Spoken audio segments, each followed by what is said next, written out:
पिछले कुछ दिनों से अमर की धर्म पत्नी बहुत बीमार है। डॉक्टर साहब बीच बीच में आकर देख जाते हैं और दवाई भी दे जाते, लेकिन कोई फर्क नहीं पड़ रहा था। अमर वो तो नौकरी की वजह से शहर में रहता है, कभी कभी घर भी आता है।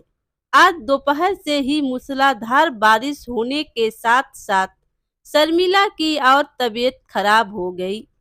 तभी उसकी सास आती और बोलती, अरे ओ बहू, उठो चलो। शर्मिला बोलती है, कहाँ माँ?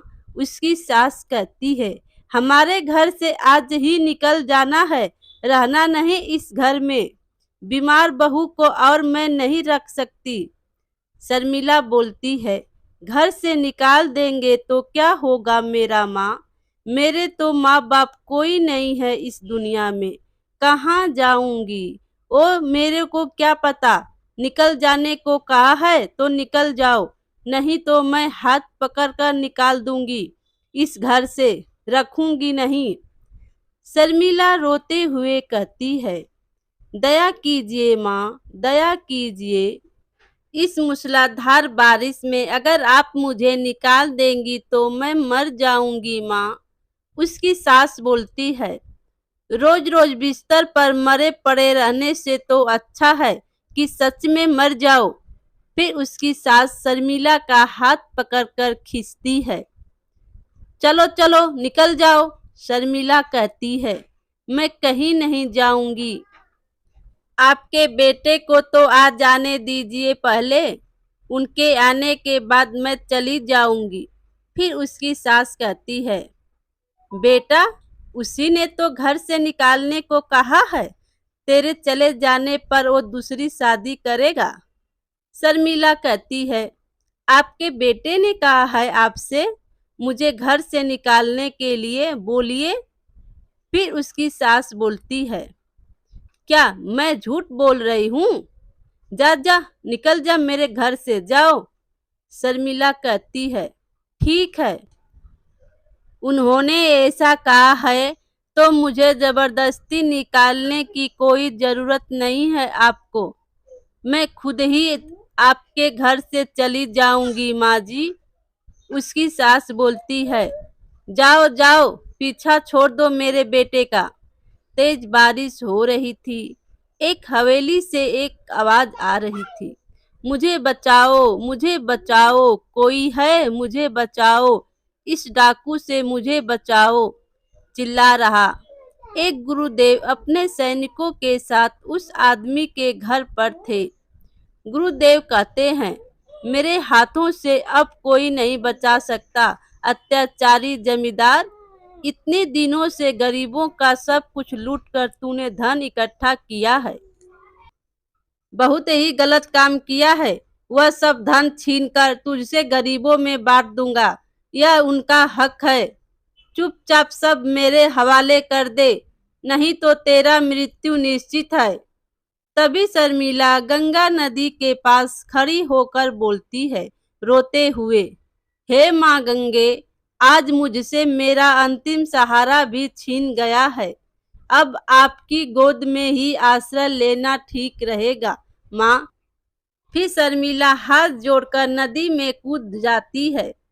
तभी गुरुदेव उनके सैनिकों नाव पर बैठकर आ रहे थे। तभी उनमें से एक सैनिक को दिखाई देता है कि पानी में एक औरत डूब रही है। फिर कहता है, वह देखिए गुरुदेव, पानी में कोई डूब रहा है। गुरुदेव बोलते हैं, सही कहा, उसे पानी से बाहर निकाल कर देखो, वह जिंदा है या नहीं। फिर वह सैनिक पानी में कूदकर बाहर निकालता है और उसे माता जी के मंदिर पर ले जाते हैं। शर्मिला को होश आता है, खांसते हुए बोलती है, मैं कहाँ हूँ? गुरुदेव कहते हैं, देखो बेटी, तुम माता जी के मंदिर में हो, मैं यहाँ कैसे आई? मैं तो मरना चाहती थी। गुरुदेव कहते हैं, तुम चाहती थी, लेकिन माता ये नहीं चाहती थी, इसलिए तुम बच गई। ज्यादा बात मत करो, कुछ दिन आराम करके स्वस्थ हो जाओ, फिर मैं तुम्हारी सारी बातें सुन लूंगा। तभी उधर शर्मिला का पति घर आता है और बोलता है, माँ माँ, आपकी बहू कहाँ है? इस बार उसे शहर ले जाऊंगा। हाँ। शर्मिला के सास मुंह बिगाड़ते हुए कहती है, कौन सी बहू? इस बार ना, जब तू शहर गया था, भाग गई, उसी रात को कुलछनी घर छोड़कर भाग गई, कहकर रोती है। उसका पति कहता है, भाग गई? भाग गई? कहाँ भाग गई? मतलब उस वक्त आप क्या कर रही थी? उस वक्त मैं सो रही थी बेटा। उसी रात को हो सकता है किसी और के साथ भाग गई हो। तू चिंता मत कर, वो एक नालायक औरत थी, चली गई। अच्छा हुआ, तेरी दूसरी शादी करा देंगे बेटा, चिंता मत कर। डाकुओं का सरदार एक चिकित्सक भी था। 1 महीने के भीतर ही शर्मिला ठीक हो गई। गुरुदेव कहते हैं, हाँ, तुम्हारी बातें मैंने सारे सुन ली। तुम्हें क्या करना है? तुम चाहो तो मैं तुम्हारे ससुराल पहुंचा कर आ सकता हूँ। शर्मिला बोलती है, नहीं बाबा, जब मेरा पति ही नहीं चाहते तो मैं उस घर में कैसे जाऊंगी? बताइए, दया करके आप ही मुझे आश्रय दीजिए। देखो मैं एक डकैत हूँ। मैं साधारण लोगों का कुछ भी नहीं लूटता हूँ। बेटी, मैं सब अत्याचारी जमींदारों का धन लूटकर सब गरीबों में बांट देता हूँ। क्या तुम हमारे पास रह पाओगी? शर्मिला बोलती है, हाँ बाबा, रह लूंगी मैं। अत्याचार के विरुद्ध लड़ना चाहती हूँ बाबा। फिर आज तुम्हें दीक्षा दूंगा। सब लोग यहाँ पर आ जाओ। सभी डाकुओं के सरदार पास आ जाते हैं। आज से यह मेरी बेटी है, तुम लोग भी इसे बेटी मानना। आज से मैं इसे दीक्षा दूंगा, उसका इंतजाम करो। उसी दिन से डाकुओं के सरदार ने शर्मिला को अस्त्र विद्या की शिक्षा देनी शुरू कर दी। शर्मिला अस्त्र विद्या 1 साल के अंदर ही सीख जाती है। डाकुओं के सरदार कहता है, शाबाश बेटी शाबाश, 1 साल में ही इतनी शक्तिशाली निपुण हो जाओगी, मैंने तो सोचा ही नहीं था। शर्मिला कहती है, यह तो आपका आशीर्वाद है बाबा, उससे भी बड़ी है तुम्हारी मन की इच्छा। तुम अपनी मन की इच्छा के कारण ही अपने मन और शरीर के रोगों को दूर कर पाई हो बेटी।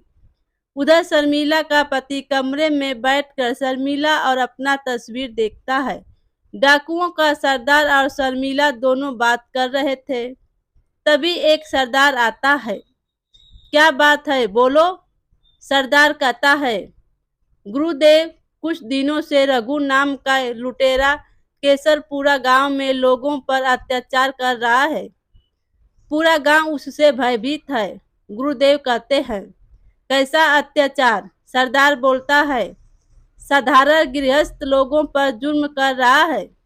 रात को किसी न किसी घर से सब कुछ लूट कर चला जाता है।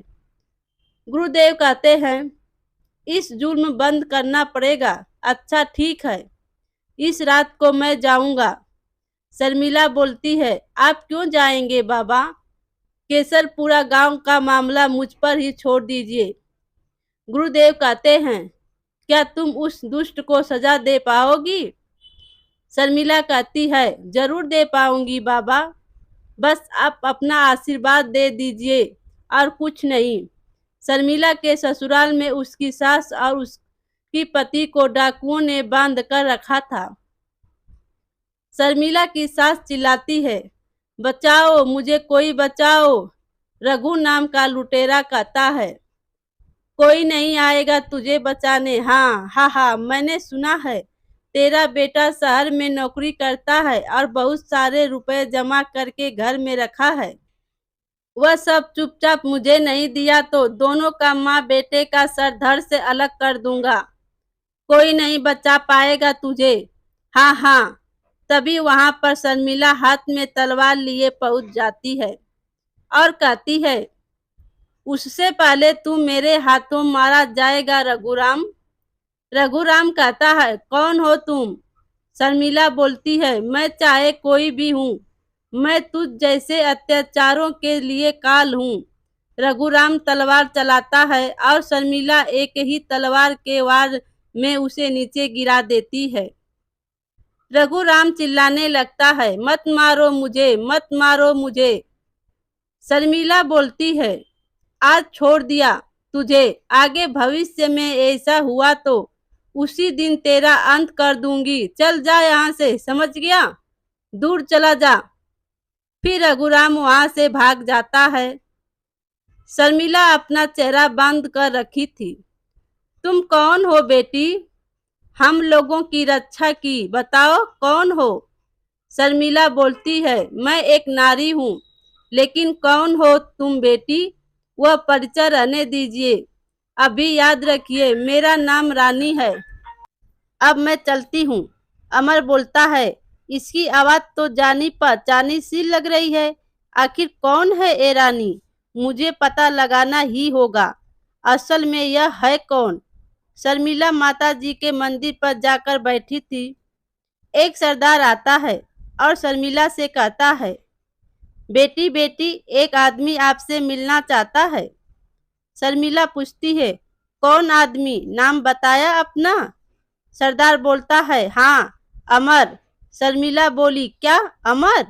उसने यह भी बताया वह केसरपुरा से आया है।